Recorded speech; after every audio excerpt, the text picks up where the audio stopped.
Pejuang maralah ke hadapan, kerahkanlah tenagamu dan juga fikiran. Korbankanlah hartamu sekalipun jiwa raga, berjuang membebaskan Palestin yang tercinta. Wahai para pejuang maralah ke hadapan, kerahkanlah tenagamu dan juga fikiran.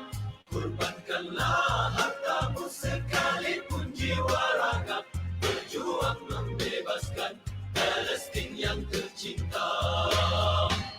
Wahai para pencinta keadilan, jangan gentar berjuang bersama. Kezaliman yang bermaharajalela kita gempur hingga ke hujungnya.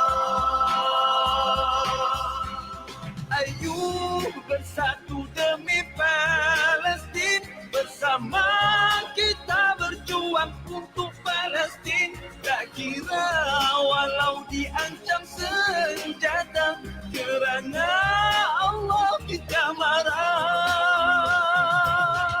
Berjuang marahlah ke hadapan, kerahkanlah tenagamu dan juga fikiran. Korbankanlah hartamu sekalipun jiwa raga, berjuang membebaskan Palestin yang tercinta. Wahai para pencinta keadilan, jangan gentar berjuang bersama. Kezaliman yang bermaharajalela kita gempur hingga ke hujungnya. Hentikanlah penderitaan dan juga kezaliman. Kembalikanlah keamanan di bumi ambiar. Berdoa kepada Ilahi agar Palestin akan merdeka kekal sentosa selamanya. Berjuang marahlah ke hadapan, kerahkanlah tenagamu dan juga fikiran. Korbankanlah hartamu sekalipun jiwa raga, berjuang membebaskan Palestin yang tercinta. Ayo bersatu demi Palestin, bersama kita berjuang untuk Palestin. Tak kira walau diancam senjata, kerana Allah kita marah. Kerana Allah kita marah. Kerana Allah kita marah.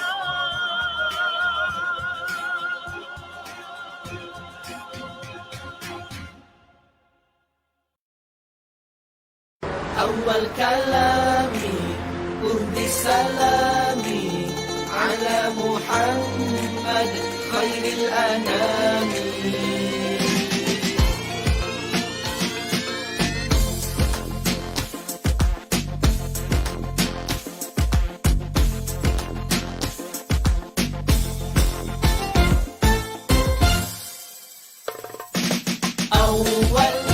أول كلامي أهدي سلامي على محمد أحمد خير الأنام. أهدي صلاتي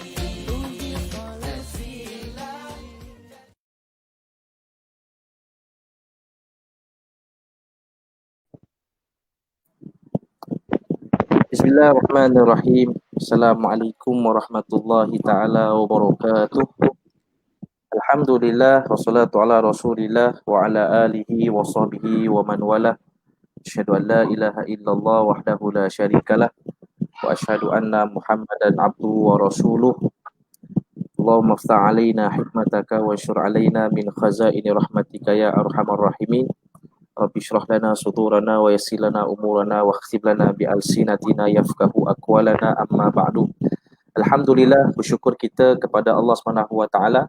Pada malam ini kita seperti biasa setiap hari Rabu kita ada slot khas membincangkan topik sekitar tentang kekeluargaan dan juga ilmu parenting yang insya-Allah akan dikongsikan oleh panel jemputan pada setiap minggu kita, alhamdulillah. Dan pada malam ini tibalah giliran yang telah kami rancang, kita jemput khas sahabat saya juga, iaitu Al-Fadhil Ustaz Adlan Mukhtaruddin. Beliau merupakan juga seorang pensyarah di sebuah kolej universiti Wisdom di Gombak. Jadi apa khabar Ustaz? Sihat Ustaz Fadlan? Alhamdulillah sihat. Biasa orang dua je background, dalam rumah ataupun dalam kereta. Ustaz kat mana ni Ustaz? Kat tepi kereta. Tepi kereta ya, tak pernah berlaku tu. Biasa dalam kereta ataupun dalam rumah. So alhamdulillah kita dapat tampilkan Al-Fadhil Ustaz Adlan untuk kita nak mendengar sedikit perkongsian kupasan daripada Al-Fadhil Ustaz berkaitan tajuk kita pada malam ini, iaitu didikan sirah peperangan Nabi buat anak-anak. Jadi apakah huraiannya, apakah moral ataupun pengajaran yang boleh kita ambil daripada tajuk pada malam ini? Kita akan mendengar sebentar nanti kupasan daripada Al-Fadhil Ustaz. Jadi sebelum itu, tuan-tuan sekalian, ibu ayah semua, seperti biasa buat 3 perkara. Mungkin boleh punch card dulu, isi attendance, maksudnya boleh bagi salam, ibu ayah boleh komen daripada mana semua. Yang kedua, bantu saya untuk share video ni. Okay, share video ni dekat grup FB yang ada, dekat wall FB masing-masing. Tag kawan-kawan kita supaya semua dapat perkongsian yang menarik pada malam ni, insya-Allah. Okay, dan yang ketiga, kami sangat mengalu-alukan sebarang soalan, pertanyaan kepada Al-Fadhil Ustaz, boleh tulis dekat ruang komen.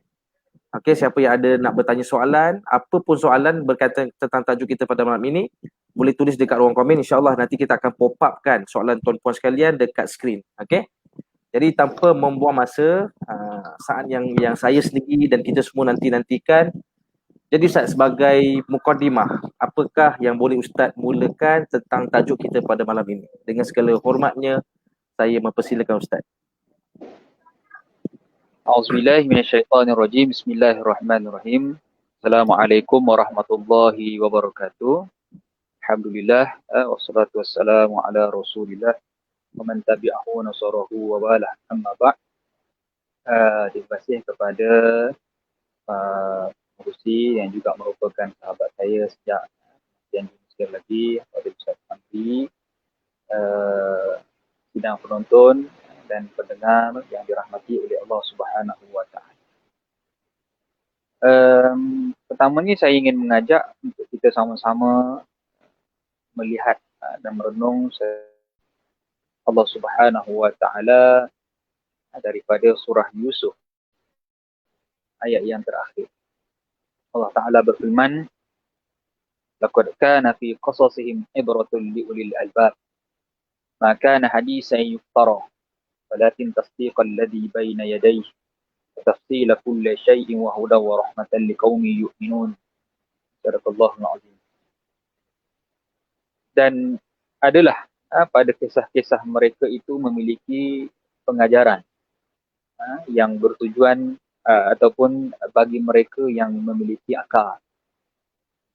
Satu perkara yang Allah Subhanahu wa taala cuba beri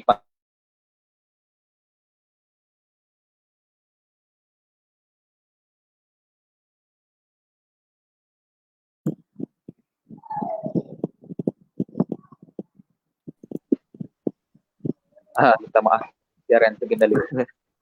Terus. Boleh terus. Satu perkara yang Allah Subhanahu wa taala beri panduan kepada kita adalah dalam aspek pengkisahan.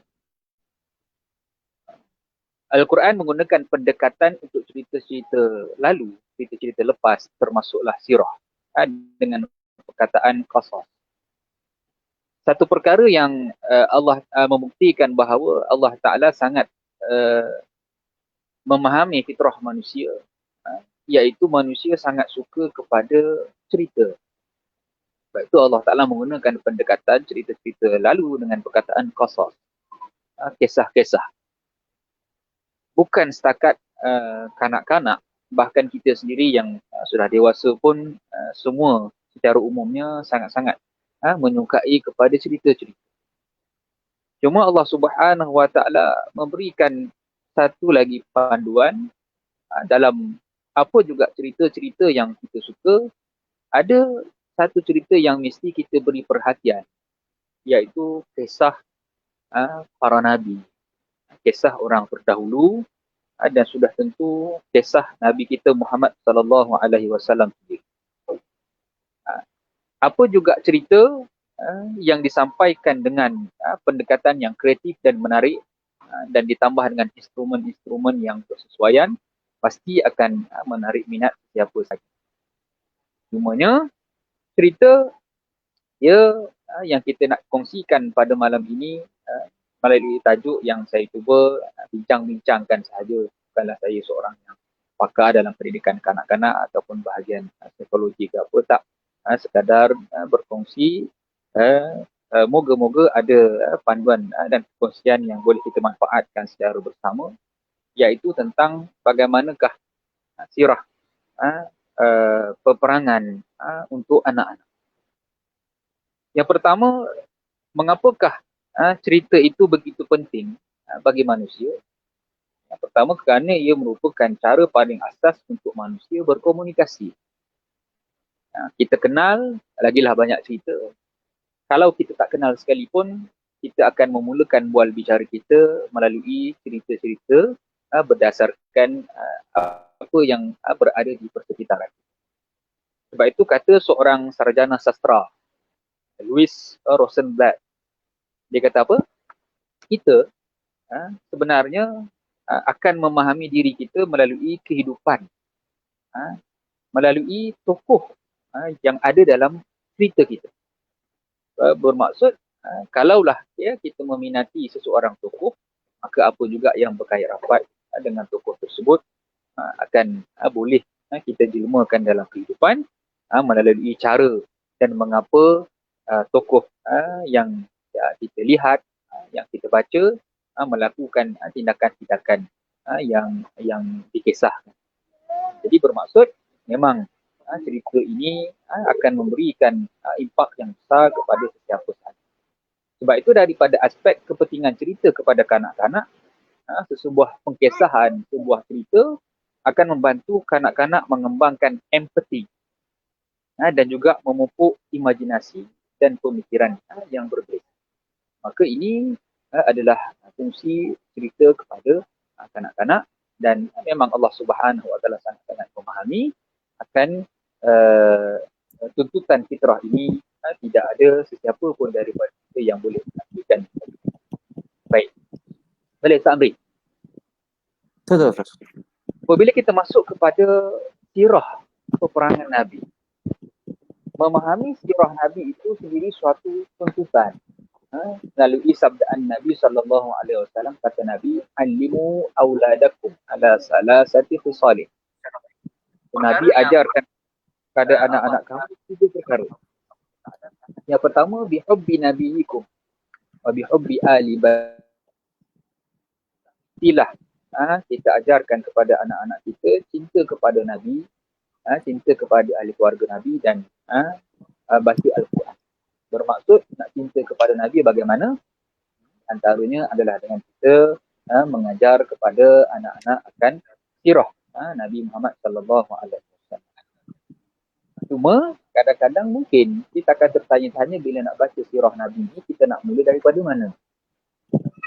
Maka para sahabat, para tabi'in ataupun para salafus saleh memberikan kepada kita tujuan, kalau nak ceritakan sirah Nabi kepada anak-anak ini, mulakan dengan pengkisahan peperangan Nabi.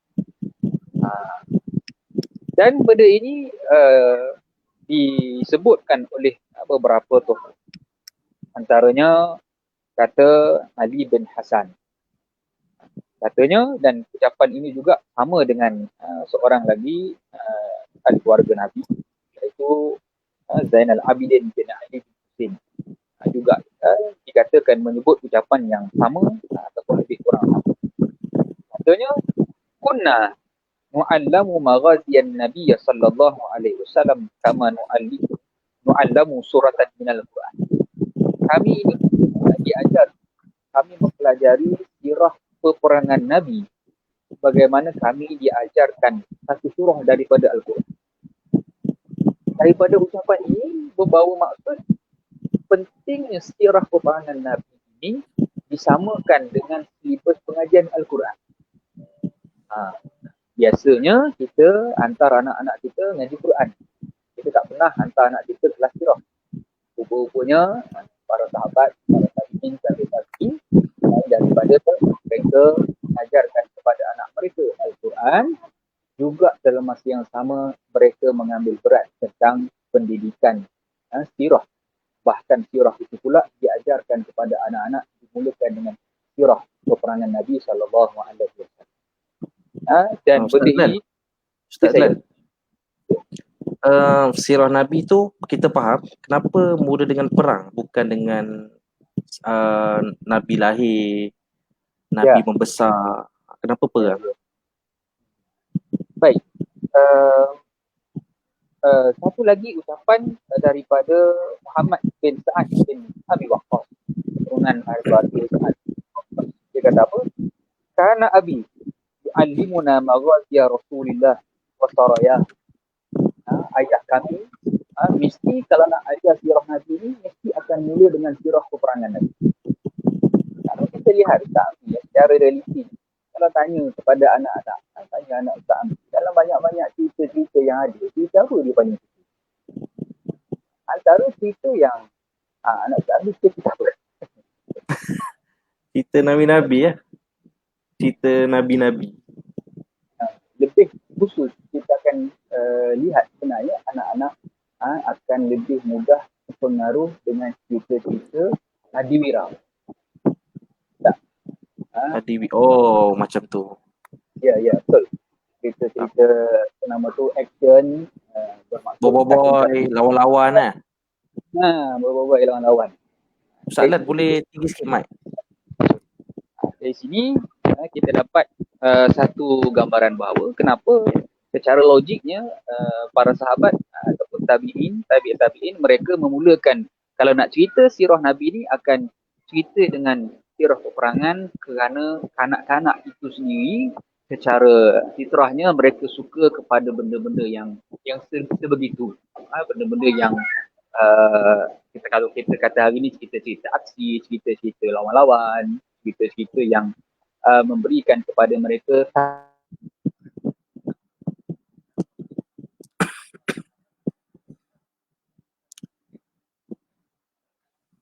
Okey, insyaAllah kita tunggu Ustaz Adlan live semula. Harap sabar. So sementara tu ibu ayah sekalian, tolong share lagi video ni supaya ramai lagi ibu ayah dapat manfaat yang sama insyaAllah. Dan sangat menarik tajuk pada malam ini yang akan dikongsikan oleh Al-Fadhil Ustaz Adlan kita insyaAllah. Okey Ustaz, teruskan Ustaz. Baik. Jadi itu secara mudah kita lihat. Bahkan kata Imam Zuhri. Kata Imam Zuhri, ilmu peperangan Nabi adalah ilmu yang meliputi dunia dan akhirat. Bermaksud satu perkara yang kita tak nampak ada pada sirah Nabi, kerana pengetahuan kita tentang sirah Nabi itu terutamanya pengetahuan tentang sirah peperangan Nabi itu mungkin maklumat kita tak banyak. Jadi kita menganggap kalau kita sampaikan cerita-cerita peperangan Nabi ini, mungkin kita akan membawa anak-anak kepada imej keganasan. Maksudnya dari segi aspek sifat dia, perangai dia akan jadi hyperactive dan sebagainya.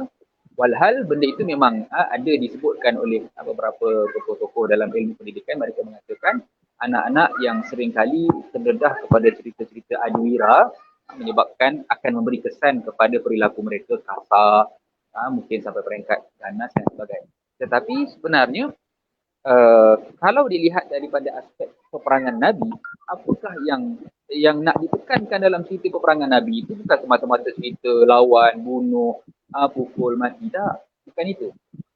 Sebab itu seorang tokoh ulama gerakan di Mesir, Dr. Syekh Munir Ghadban mengarang satu kitab Akhlaqiyatul Harb, iaitu akhlak-akhlak Nabi dalam peperangan. Kata beliau, sirah peperangan Nabi ini sama ada sebelum peperangan, semasa peperangan dan selepas peperangan, syarat dengan akhlak Nabi. Syarat dengan akhlak para sahabat. Dengan Nabi dengan sahabat-sahabat dan Nabi dengan musuh. Bermaksud yang hendak diberikan penekanan dalam cerita peperangan walaupun ceritanya adalah cerita aksi, cerita yang berdebarkan, cerita yang melibatkan lawan-lawan, tetapi daripada elemen yang ditekankan oleh para ulama bahawa dalam cerita peperangan Nabi ini adalah banyak elemen-elemen akhlak yang boleh diterapkan kepada anak-anak. Sebab tu kata Dr. Munir Ghadban, kita tidak akan faham akhlak Nabi dalam peperangan kalau kita tidak faham akhlak orang jahiliah dalam berperang. Bermaksud kenapa dikatakan dalam peperangan Nabi ini banyak elemen-elemen akhlak setarakan dengan peperangan-peperangan secara jahiliah. Sebab tu dalam Islam beza maksud menyerang, iaitu tak disebutkan sebagai penaklukan, penjajahan, tetapi disebutkan dengan kalimah al-fathu, pembukaan. Mengapa? Maka semua ini membayangkan betapa Islam syarat dengan akhlak sebelum, semasa dan juga selepas peperangan. Dan benda ini pernah diucapkan oleh seorang sahabat Nabi, Ja'far bin Abi Talib, ketika mana dihantar ke Habsyah untuk mengetuai delegasi dan juga dialog dengan Raja Najasyi Habsyah pada waktu itu apabila diprovok oleh Amr bin Al-As.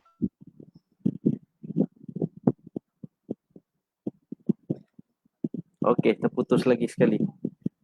So tak apa, nanti soalan akan masuk semula. Ibu ayah sekalian, siapa yang ada soalan yang nak ditujukan kepada Al-Fadhil Ustaz, boleh tulis dekat ruang komen. Nanti saya akan pop upkan soalan tuan-puan dekat wall kita, insya-Allah. So tajuk kita pada malam ini, didikan sirah atau perangan Nabi buat anak-anak. Jadi tolong share video ni tuan-puan sekalian, okey, untuk semua ibu ayah yang lain dapat kupasan yang menarik pada malam ini, insya-Allah. Okey, silakan Ustaz terus. Baik. Kata Ja'far bin Abi Talib kepada Raja Habsyah Najasyi apabila diprovok oleh Amr bin Al-As, katanya, kami dahulu ahli jahiliah, kami menyembah berhala, kami makan bangkai, kami melakukan kemungkaran, kami memutuskan silaturahim, kami melupakan jiran tetangga, kami saling menjatuhkan antara satu sama lain, orang yang kuat akan menindas orang yang lemah. Tetapi apabila Nabi datang, kami melakukan sebaliknya.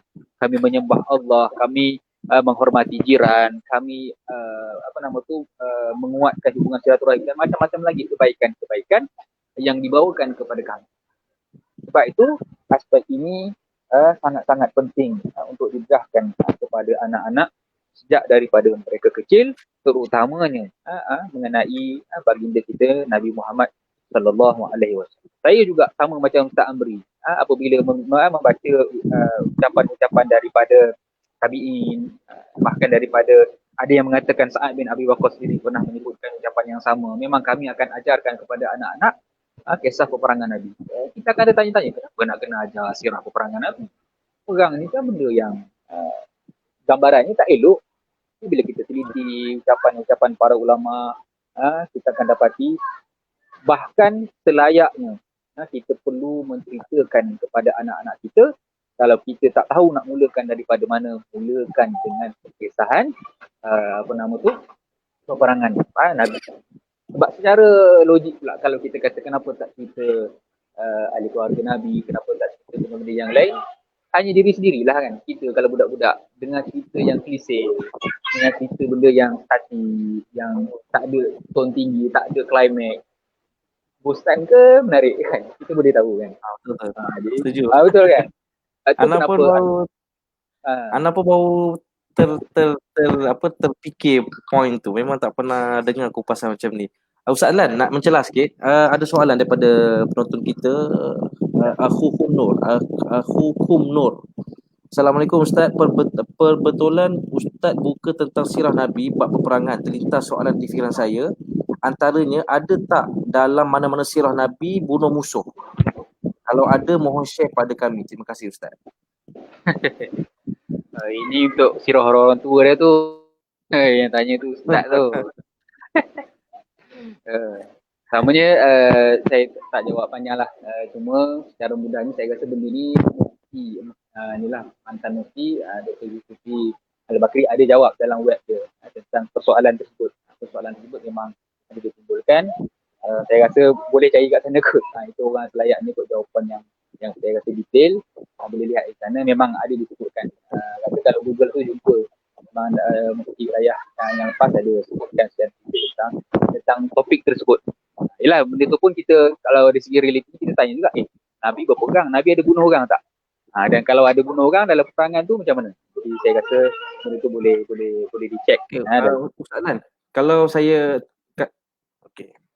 Sekejap kita terputus lagi line dengan Ustaz. Jadi terima kasih pada yang respon, yang memberi komen.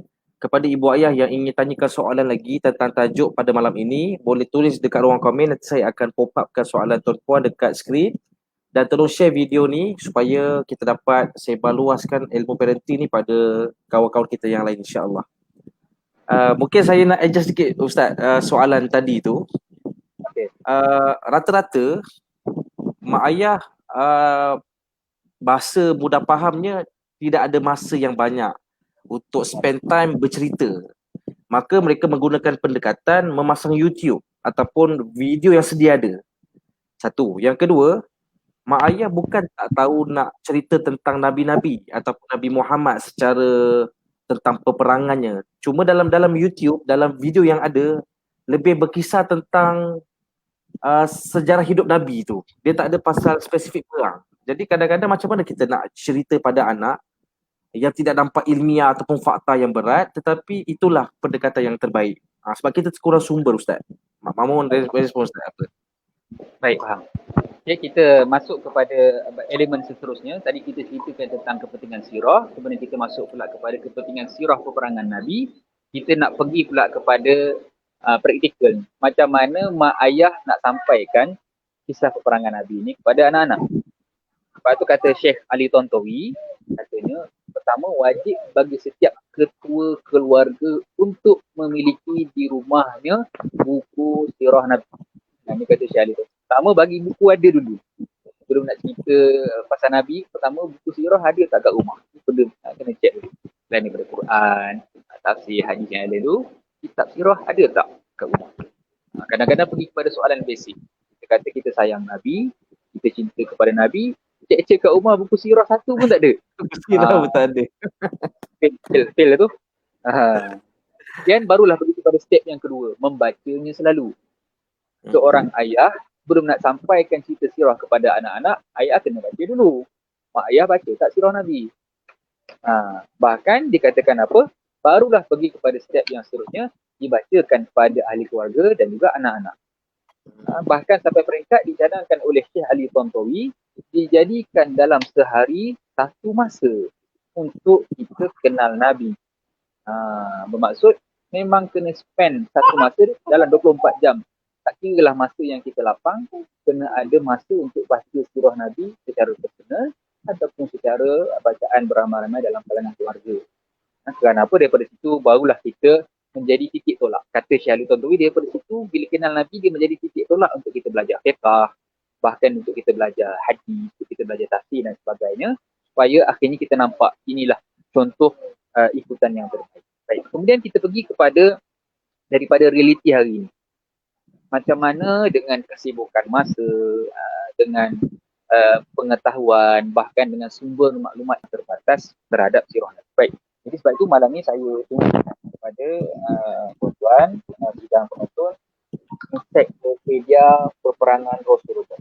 Ensiklopedia berang Rasulullah. Jadi sirah Nabi buku satu untuk kita baca. Adapun ensiklopedia perang ni dia lebih kepada gambar dan juga ilustrasi-ilustrasi orang kata apa, informasi-informasi yang memudahkan dan pada saya menarik untuk benda ni jadi panduan untuk disampaikan kepada anak-anak ketakan telaga biru. Dan saya sendiri pun kongsikanlah memang ini buku yang saya sampaikan kepada anak-anak dan anak-anak suka. Dan dalam ni pun ada apa nama benda tu yang untuk scan tu, apa nama? Boleh scan tu kan? Tu. Barcode. Akut. Boleh scan dan dalam tu ada contoh kalau kita pergi kat Gua Hira.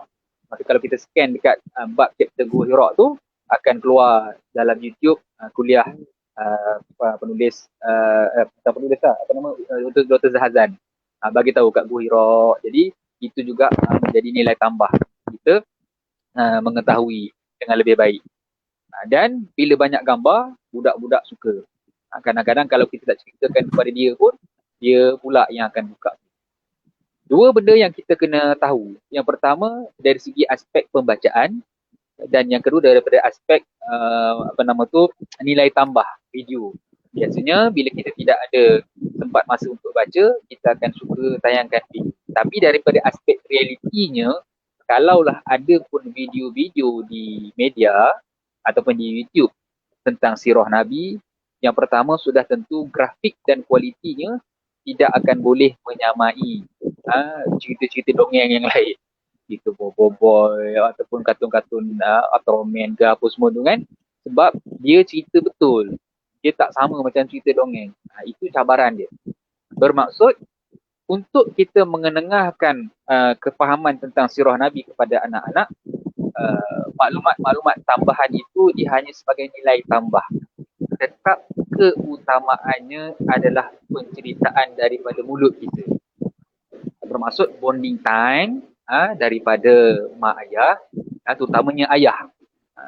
Kerja menceritakan kisah kepada anak-anak ini biasanya kita anggap tugas mak. Sebenarnya dia tugas ayah.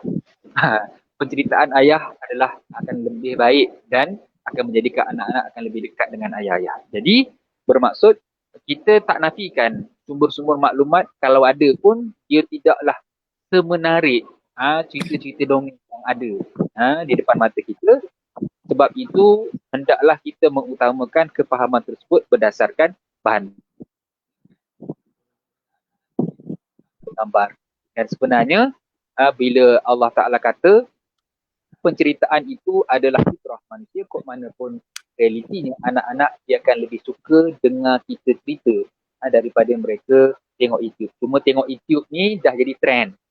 Sebab tu kalau kita boleh perlahankan tempoh untuk mereka melayari YouTube, lepas tu mereka akan mula cari jalan-jalan yang lain. Bahkan kalau mereka asyik tengok YouTube tu sebenarnya mereka akan sampai tahap tepu bosan, mereka nakkan benda-benda yang lain. Dan antara benda yang menarik adalah kita sampaikan kisah-kisah tersebut melalui lidah kita sendiri kepada anak-anak.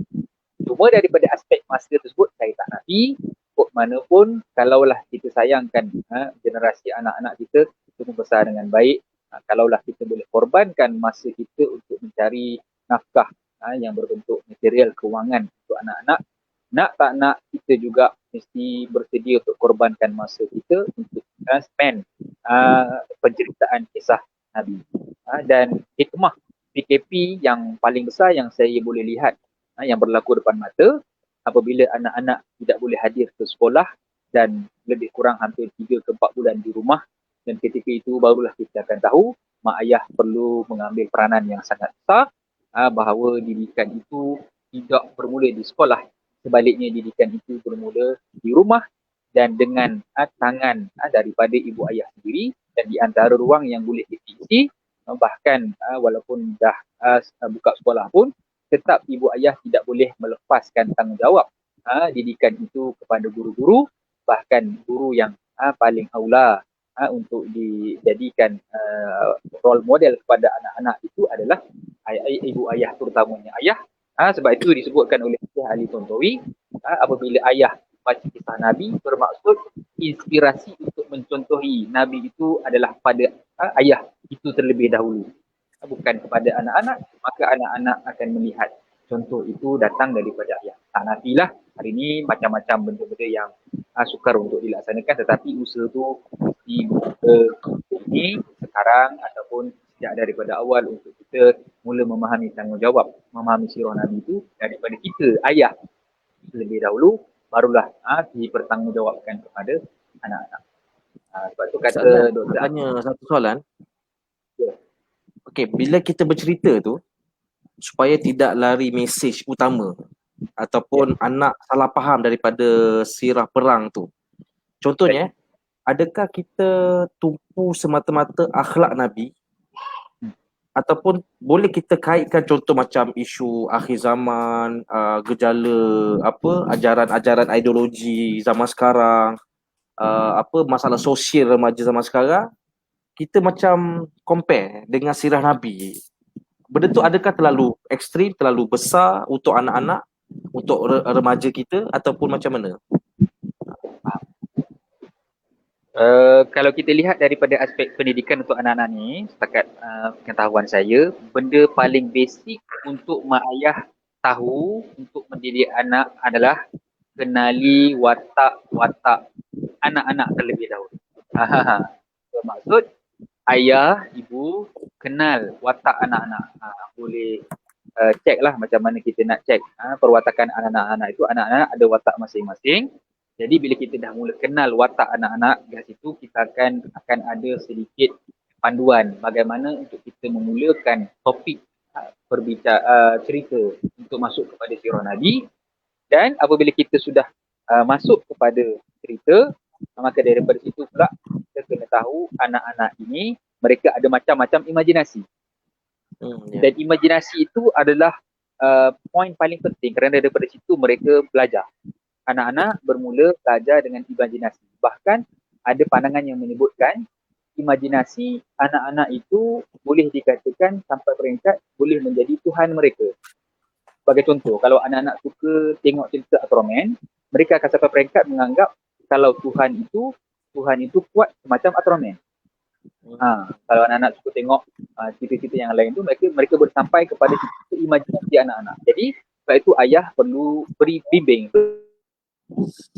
Kalaulah anak-anak ni kita nak cerita macam mana, yang pertama bila kita nak cerita sirah, dia tak boleh macam cerita dongeng.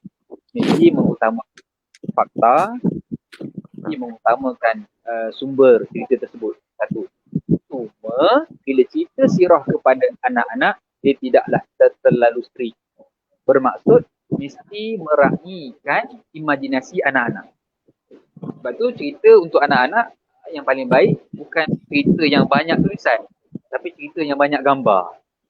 Lagi pula kalau ayah kreatif boleh pula datangkan prop-prop, itu lain cerita lah. Cerita kalau tak ada, sebab tu kalau nak cerita, buku kepada anak-anak, buku yang banyak gambar. Okey, terputus lagi sekali. Nanti kita akan sambung semula dengan Ustaz. Jadi terima kasih pada yang menonton. Ahlan wa sahlan kepada yang mereka baru menonton. Kita sedang berada dalam satu program Borak Parenting. Tajuk pada malam ini iaitu didikan sirah peperangan Nabi buat anak-anak. Jadi kepada ibu ayah yang ingin menanyakan soalan kepada Al-Fadhil Ustaz, boleh tulis dekat ruang komen. Kemudian kepada yang lain boleh tolong share lagi video ni supaya semua orang akan dapat manfaat yang sama, insya-Allah. Jadi Al-Fadhil Ustaz teruskan. Okey, saya susun poin lah, senang. Saya susun poin bagaimana kita nak ajarkan sirah peperangan kepada anak. Yang pertama, kenali watak anak-anak. Daripada situ kita akan tahu macam mana nak mula. Contoh, kita akan mulakan biasanya siapa nak dengar cerita sirah Nabi, satu. Bahkan kalau kita dah pandai tackle anak-anak, anak-anak pula yang akan minta untuk ayah, adik, papa bila nak cerita sirah Nabi. Mereka pula yang nanti kerana kita dah berjaya kenal watak mereka. Yang kedua, dampingi dan pilih masa yang sesuai. Bermaksud bila mereka dah ada tertarik, kita kata siapa nak malam ni, siapa nak makan dulu, siapa nak basuh tangan, siapa nak maksudnya kita boleh ikat mereka dengan benda-benda sedemikian. Sampai peringkat kita kata siapa nak dengar cerita sirah Nabi, semayang dulu. Siapa nak dengar cerita sirah Nabi, ngaji dulu. Siapa nak dengar sirah Nabi, yang biasanya anak-anak yang susah makan, boleh kita jadikan sebagai pertarikan. Yang ketiga, ayah pula, ibu mesti kuasai jalan cerita terlebih dahulu. Penting. Kita nak kona-kona pun mesti jalan cerita tu kita kuasai. Bila jalan cerita dah kuasai, jadi kita akan tahu hari ni kita daripada mana sampai mana. Kadang-kadang bila cerita dongeng boleh panjang-panjang. Tapi bila cerita sirah Nabi ni 2 minit, 3 minit dengan budak-budak tengok YouTube pun setengah jam. Kan? Bila cerita sirah Nabi, anak-anak akan komplain, alah ayah dah habis ke? Dah, esok pula. Maksudnya ayah tak cukup modal. Modal tak banyak.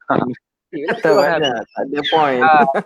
Nak baca satu hal lah, lepas tu nak cerita satu hal pula. Jadi itu benda penting lah. Jadi memang kena kuasai jalan cerita. Sebab tu mungkin tak perlu jalan cerita banyak, tapi jalan cerita yang kecil cuma kita boleh kuasai detail supaya kita tahu. Dan panjang. 10 minit, 9 minit, okey lah. Kalau lama sangat pun anak bosan. Yang keempat, sentiasa meraihkan soalan ataupun respon daripada anak-anak. Ini penting. Ini sangat-sangat penting.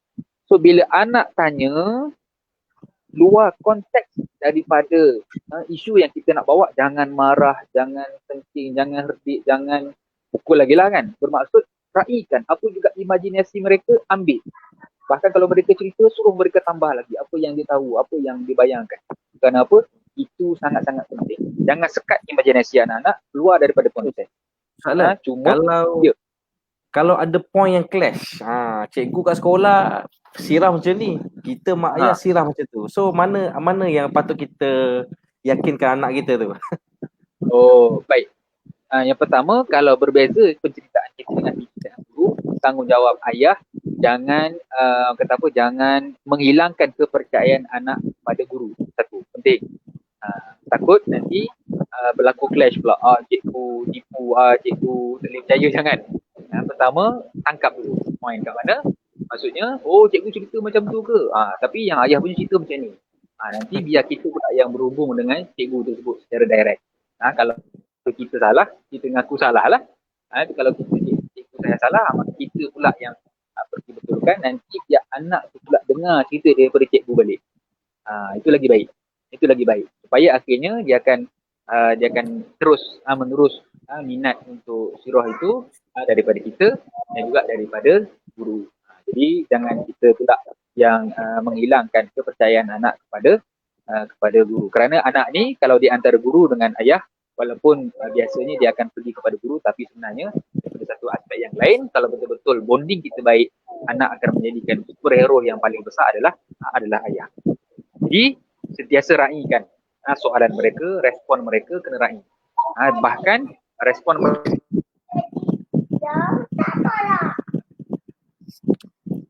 Okey, terima kasih kepada yang setia menonton sampai saat ini. Kita dalam program Borak Parenting yang membincangkan topik pada malam ini iaitu didikan sirah peperangan Nabi buat anak-anak. So Ustaz Adlan tadi ada menghuraikan tentang menguraikan tentang macam mana cara kita nak terapkan minat sirah kepada anak-anak kan. Apa step-step yang Ustaz tadi cerita, macam mana kita nak bercerita, apakah kontennya yang sesuai untuk level anak kita. Jadi tadi Ustaz Al-Fadhil Ustaz kita dah banyak hurai panjang lebar tadi. Jadi tadi terputus sekejap. Silakan Ustaz untuk sambung poin seterusnya. 1, 2, 3, 4, 5. Yang seterusnya mengutamakan fakta tetapi tetap meraihkan imajinasi anak. Dan yang seterusnya, jadikan cerita dongeng yang mereka minat sebagai pemudah cara. Mereka minat Ultraman. Jadi antara soalan mungkin, Nabi ni kuat ke macam Ultraman? Jadi itu jadi pemudah cara. Walaupun akhirnya mungkin ada persamaan, tapi kita akan kata Nabi lagi baik, Nabi lagi hebat, Nabi sekian. Maksud, kalau boleh benda-benda dongengan itu kita hilangkan secara rasional pada usia mereka. Antaranya kita kata mana ada orang boleh terbang, mana ada orang boleh melekat kat dinding. Walaupun mereka itu hebat macam mana sekalipun, tetapi kenapa Nabi itu hebat, maka benda-benda tersebut kita rasionalkan supaya akhirnya mereka lama-kelamaan dapat terjemahkan ke alam realiti. Cerita-cerita dongeng yang mereka tengok itu tak wujud. Jadi kita akan ketengahkan watak yang memang wujud, watak yang memang real, watak yang memang boleh untuk mereka contohi. Macam mana nak jadi orang hebat? Rajin bersedekah, rajin tolong orang, tolong mak ayah kat rumah. Inilah orang-orang yang hebat. Bukannya hebat itu terbang, bukannya hebat itu boleh lawan-lawan dengan orang ni adalah bukan barang. Jadi dan yang terakhir, gunakan buku yang banyak gambar atau video sebagai tambahan. Jadi akhirnya mungkin kadang-kadang kita ada video perang badar, kita tayangkan kepada mereka, itu juga membantu untuk imajinasi. Sebab hari ni zaman video kan, kadang-kadang dengan video tu mereka akan lebih tangkap dengan baik. Jadi itu poin bagaimana mahu mengajarkan anak tentang sirah peperangan. Ini yang saya kongsikan pengalaman kongsi dengan anak-anak lah. Mungkin yang lain kalau tak dia ada pengalaman pun boleh dikongsikan lah. Boleh tak Amri? Ustaz, okey, itu kalau dalam konteks anak yang kecil lah, anak sekolah rendah, tadika, mudah kita nak pujuk. Okey. Okey. So minta maaf, malam ini beberapa kali kita agak tergendala live, line Ustaz Bukit ada problem sedikit. Jadi mohon maaf atas barang kesulitan. Jadi tolong share lagi video ni, kita dah berada di penghujung siaran insya-Allah. Jadi saya nak sambung sedikit soalan. Tadi saya terbayang point tu, kalau untuk anak-anak kecil ataupun budak sekolah rendah itu mudahlah kita nak guna pendekatan tu. Macam mana kalau anak yang dah remaja, dah agak umur SPM, PT3 yang dah belasan tahun ni, yang mereka ni memang jarang didedahkan tentang sirah. Mereka pun tak adalah kenal sangat Nabi-Nabi 25 yang lain. Jadi apakah step untuk mereka ni bolehlah nak mendengar dan seterusnya timbul minat. Dan dengan harapan mereka semakin cinta dengan Nabi kita, Nabi Muhammad SAW. Itu Ustaz. Baik, wallahualam sebab kita tak ada anak yang besar lagi kan. Cumanya daripada aspek pengetahuan melalui pembacaan, first daripada aspek minda untuk anak itu dah boleh berfikir, maksudnya boleh mengeluarkan idea-idea dan boleh diajak berbincang. Ada sarjana psikologi menyebutkan seawal usia 10 tahun. Bermaksud budak yang sesuai untuk dibawa masuk usrah lah, kita katakan dah boleh buat kumpulan, dah boleh buat grup perbincangan seawal usia 10 tahun. Dia dah ada minda seperti itu. Cumanya tak semua orang samalah, sebab itu penting mak ayah kenal anak-anak. Jadi mungkin ada anak-anak yang 12, 13, 14, 15, mereka baru masuk pada usia boleh berbincang. Jadi kat situ ibu ayah mesti beza pendekatan untuk usia kanak-kanak dengan pendekatan usia yang anak remaja lah. Bahkan kalau dilihat daripada Nabi sendiri, sangat-sangat menghargai anak-anak usia remaja. Kerana semangat mereka lain, jiwa mereka lain dan mereka ada yang sedikit tinggi. Itu untuk terapkan kepada mereka daripada aspek ayah sendiri, mana pun dengar cerita anak-anak ini bukan waktu kecil saja. Saya tak ingat saya baca kat mana. Cuma seorang ayah ni berkongsikan anak dia dah nak masuk SPM, umur 17-18. Tetapi tetap ayah ni konsisten dengar cerita daripada anak-anak. Anak cerita main bola, anak cerita buat tu, ayah dengar. Bahkan diajarkan pula bila anak cerita apa yang mereka suka, ayah top up. Ayah pun dulu sebenarnya suka juga sekian-sekian. Maka ini antara pendekatan untuk akhirnya mereka meraih kepercayaan kita untuk kita pula cerita kepada mereka. Maksudnya kalau ayah tak dengar cerita anak dah usia remaja, bermaksud untuk kita suruh mereka dengar cakap kita tu mungkin akan ada gap. Jadi untuk ayah-ayah rapat dengan anak-anak yang usia besar ni, biasanya mesti bermula untuk kita. Sebab ada yang menganggap cerita ni pada budak-budak kecil je. Rupanya tak. Daripada aspek psikologinya sebenarnya anak usia besar sebenarnya mereka ada cerita. Cuma mereka lebih suka cerita kat kawan-kawan. Kenapa mereka tak cerita kepada kita? Maka itu aspek yang lain lah mungkin kita boleh lihat daripada cara ayah kontrol anak, cara diktator ke, maksudnya semua dengar cakap ayah kan, ataupun secara ayah yang demokrasi. Ada benda yang boleh bersoal jawab, ada benda yang toleransi boleh bincang. Jadi itu sebenarnya elemen yang memainkan peranan besar. Sebab apabila mereka usia remaja, sama ada mereka akan boleh dapat kita mendengar cerita kita ataupun kita mendengar cerita mereka, barulah kita akan boleh pergi untuk dekatkan mereka kepada umpama perkara bagai sini. Sebab kita adalah kenal kawan-kawan yang kita kadang-kadang kita jealous lah. Kenapa mereka dengan anak yang usianya 15, 16, 17 rapat. Jadi kita rasa lah mungkin ada benda yang kita kena pergi jumpa, selalu tengok bagaimana mereka berinteraksi dengan anak-anak, antaranya anak ayah cakap dengan anak, pegang bahu anak, dekatkan telinga kita dengan mulut dia, bahkan hadap depan mata. Maksud mendengar dengan penuh prihatin, itu merupakan pendekatan yang mungkin akan berdaya mengheret mereka. Mungkin masa kecil kita tak sempat buat macam ni, masa dah besar baru kita terfikir untuk dekatkan mereka kepada dewasa. Ataupun melalui kawan-kawan mereka yang kita kenal, artinya kawan-kawan mereka yang baik lah, memang dekat agama, maka kita sarankan kepada mereka juga menjadi agama. Okey, lagi Sapri. Ustaz, kita rehat sekejap untuk laluan montaj kita. Jadi insyaAllah sama-sama kita tonton sedikit video tayangan montaj bagi kita memberi Ustaz ruang rehat untuk kesimpulan untuk slot yang kedua ni, insyaAllah.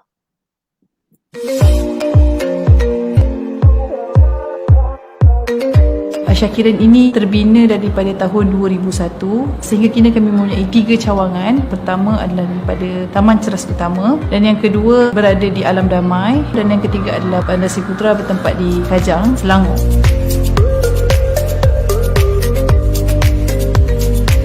Pendidikan kami ini menggunakan silibus Kementerian Pendidikan. Yang kedua, kami menggunakan silibus daripada JAIS, Jabatan Agama Islam Selangor, dan yang ketiga kami menggunakan pembelajaran menggunakan silibus Wilayah Persekutuan Jawi sendiri. Peringkat pertama kami bermula daripada peringkat prasekolah. Prasekolah kami ini menggunakan konsep pembelajaran fun learning, iaitu menggabungkan ketiga-tiga silibus integrate kami, iaitu tahfiz, akademik dan agama lah. Jadi untuk pelajar-pelajar pra-tahfiz kami ini, kami menggunakan sistem tahfiz iaitu Al-Hira sendiri, dan yang lain itu lebih kepada pembelajaran 3M lah, membaca, menulis dan mengira.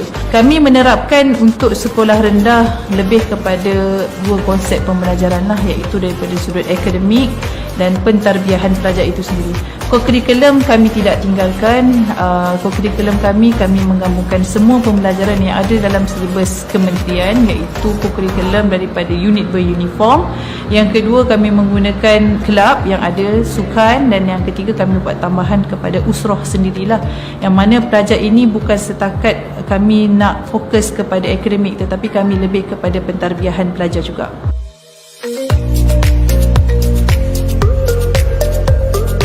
Sekolah menengah kami daripada tingkatan 1 sehingga tingkatan 5, yang mana sekolah menengah hanya ada di Bandar Sri Putra sahaja, dan insyaAllah kita akan membuat sekolah menengah juga di Alam Damai menggunakan silibus KPM sendiri, dan selebihnya kami lebih kepada proses pentarbiahan pelajar lah.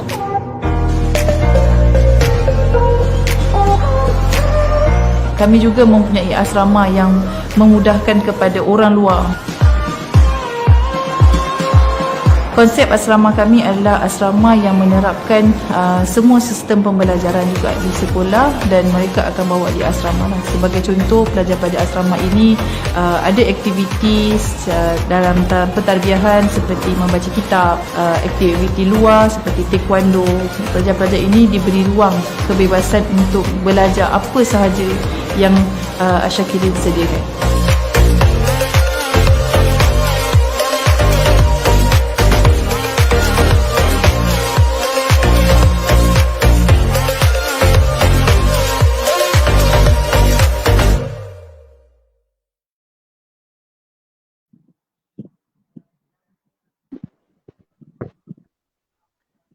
Okey, alhamdulillah. Selesai sudah untuk slot yang pertama tadi.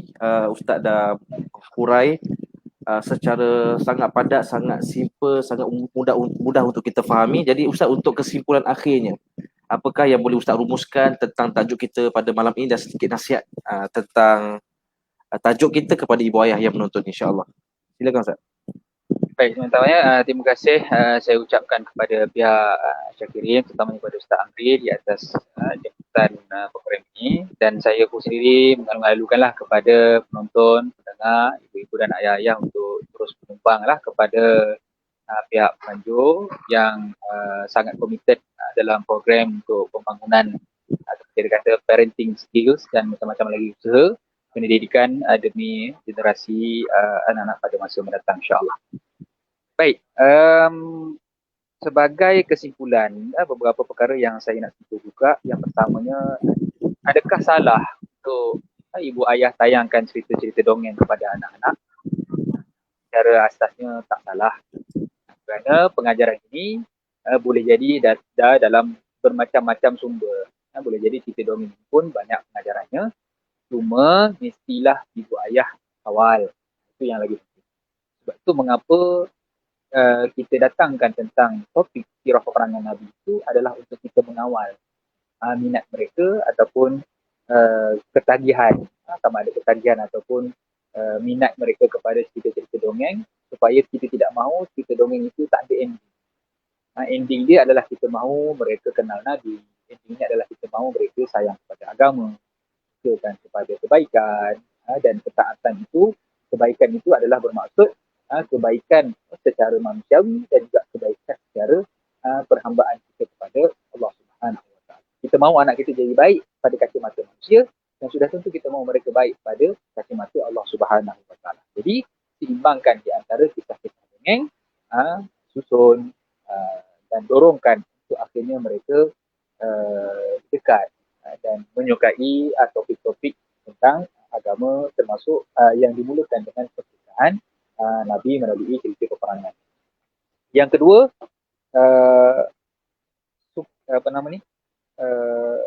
realiti ancaman pemikiran. Ancaman pemikiran ini memang banyak masuk melalui anak-anak secara tidak langsung, melalui hiburan, melalui Barat, mereka sangat independen, mereka sangat berkehadapan daripada aspek mesej-mesej yang mereka nak sampaikan dalam cerita anak-anak. Jadi sebab itu saya sebutkan tadi, penting untuk kita seimbangkan, penting untuk kita kawal. Jangan sampai apa yang mereka minat itu, walaupun mungkin mereka minat patung-patung, mungkin mereka minat adiwira-adiwira, tak menjadi masalah. Cuma mesti memahami juga elemen ancaman pemikiran yang sudah bermula sejak daripada zaman mereka kanak-kanak. Kena beringat. Kalau tidak, kita hanya akan melepaskan alah budak-budak je pun.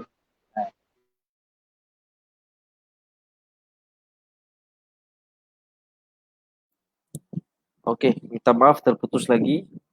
Jadi kita sudah berada pada slot yang terakhir, kesimpulan daripada panel kita tentang tajuk pada malam ini. Jadi tuan-tuan sekalian, terima kasih saya ucapkan kepada semua yang menonton daripada awal sampai habis ini, dan jangan lupa share kepada semua kenalan kita yang lain agar anak-anak kita kembali dididik untuk cinta Nabi melalui kisah-kisah sirah perang Nabi Muhammad sallallahu alaihi wasallam, insya-Allah. Jadi ustaz dah bersedia? Okey, sambung sudah Ustaz.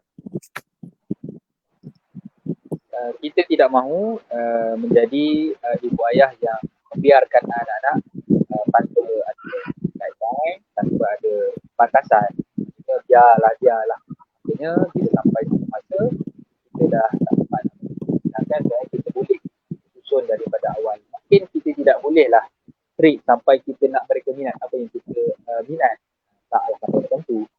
Tetapi apa yang mereka minat tu akan kita daya dorong untuk mereka akan minat benda yang jauh lebih bermanfaat daripada semata-mata menghabiskan masa untuk tengok contoh je tanpa memberi kesan yang baik. Kesan akan ada, cuma kita risau kesan itu kesan yang tidak baik. Sebab tu elemen yang paling penting dalam pengkisahan sirah peperangan Nabi ini adalah elemen emosi. Mesti penceritaan tersebut mesti dengan emosi. Kenapa marah, yang kita boleh kaitkan dengan realiti. Sebab itu saya dapat nasihatlah daripada orang-orang dalam bidang psikologi, ucapan ayah ataupun ibu yang menyebutkan kepada anak-anak ayah pukul, mak pukul ini kerana sayang adalah ucapan yang kurang tepat. Jadi kita kena adjust. Kita kena adjust ucapan tersebut supaya sesuai dengan emosi dan rasional pada usia mereka. Pukul ini pada mereka benda yang menyakitkan. Kenapa abang pukul adik? Kerana abang pukul adik kenapa? Marah, kerana tak suka. Dan pukul itu kalau adik pukul abang suatu benda yang menyakitkan. Jadi bila kita kata pukul kerana sayang, dia tak berapa kena dengan emosi mereka. Maksudnya kita kena tukar jalan kita tersebut. Kerana apa pukul? Kerana abang buat silap, kerana abang tak dengar cakap bunyi, kerana abang melakukan kesalahan. Jadi benda tersebut ada berkaitannya dengan penceritaan daripada sirah perangan Nabi itu sendiri. Jadi pada saya itulah kot yang saya boleh sebutkan. Mungkin lebih kurang yang nak disebutkan oleh Ibnu Hazmi. Hazmi kata apa?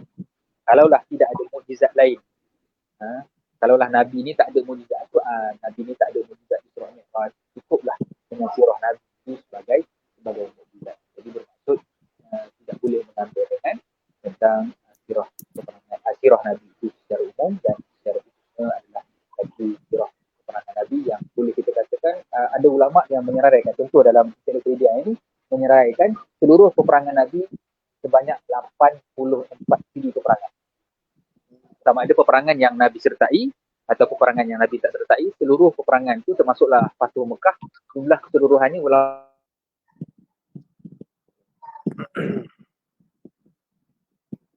Okey. Sekali lagi kami minta maaf atas kesulitan yang berlaku. Kita dah berada di penghujung program. InsyaAllah bertahan lagi sedikit. InsyaAllah kita akan memberi ruang lagi pada Al-Fadhil Ustaz untuk menutup ataupun memberi kesimpulan topik kita pada malam ini, insyaAllah. Okey, terima kasih pada yang menonton, yang setia menunggu sampai akhir. Dan jangan lupa terus lagi share video ni dalam grup-grup FB yang ada supaya semua kita dapat sebarkan ilmu-ilmu yang baik ni, insyaAllah. Okey. habis dah kot. Okey, dah. Okey Ustaz, untuk akhir ni Ustaz, satu doa. Biasanya program kita ni kita ada tema sikit lah. Sebelum tutup, kita nak panel berkongsi satu doa yang boleh ibu ayah amalkan khas untuk anak-anak. Mudah-mudahan mereka menjadi anak yang mungkin cinta Nabi, cinta Allah, anak yang penyejuk mata. Dan kalau boleh Ustaz, dengan terjemahannya dan apa fadilat doa tersebut. Silakan Ustaz untuk akhirnya. Kita kongsikan yang kita selalu baca lah. Walaupun doa-doa lain banyak lagi fadilat, tapi kita tak amalkan, kita pun tak berani nak share orang. Doa yang memang kena diamalkan sepanjang masa oleh ibu dan ayah. Doa yang kita semua tahu kot. Rabbana habbalana min azwajina wa dzurriyyatina qurrata a'yun waj'alna lil muttaqina imama. Minta maaf tak sempat nak cek ayat itu berapa. Maksudnya, wahai Tuhan kami, kurniakan kepada kami isteri, zuriat-zuriat sebagai penyejuk mata, dan jadikan bagi kami orang yang bertakwa itu sebagai pengaruh. Doa ini tak perlu pergi kepada konteks yang jauh, cukup pergi dalam konteks keluarga. Sebuah rumah itu menjadi satu rumah yang ada elemen mawaddah dengan rahmah Allah Subhanahu Wa Taala. Apabila isteri yang salihah, anak-anak menjadi penyejuk mata kepada ibu dan ayah, dan waja'alna lil muttaqina imama itu adalah ayah sebagai keluarga yang menjadi role model kepada isteri dan kedua, benda kita boleh lihat di tengahnya sebagai muslim isteri. Sebuah rumah yang harmoni adalah seorang ayah yang menjaga solat dan mengajak kepada isteri dan anak menjaga solat. Dan sudah tentu rumah itu walaupun 24 jam hampir 4 bulan kita berada di rumah, insya-Allah rumahnya akan sentiasa berada dalam keadaan mawaddah, rahmah. Kerana apa? Tuntutan-tuntutan dalam ayat tadi itulah. Takat itu daripada saya. Okey, baik. Syukran. Terima kasih banyak Al-Fadhil Ustaz Adlan Mutahuddin di atas perkongsian yang sangat menarik dan banyak poin yang saya baru dengar secara pengalamannya lah. So terima kasih banyak kepada Al-Fadhil Ustaz kerana sudi luangkan masa, dan juga sangat kami hargai kepada semua para penonton. Walaupun agak lewat malam ini tapi masih ada yang menonton. InsyaAllah biasanya yang menonton ni yang dia tengok review balik Ustaz, dia tengok balik tontonan secara ulangan lah. Jadi terima kasih pada semua ibu ayah yang menonton dan juga kepada semua para penyumbang yang telah menyumbang semua program-program yang kita lakukan di FB page Sekolah Asyakirin. Allah Taala jua lah yang dapat balas. Itu saja. Aku qouli hadza wa astaghfirullahalazim. Assalamualaikum warahmatullahi taala wabarakatuh.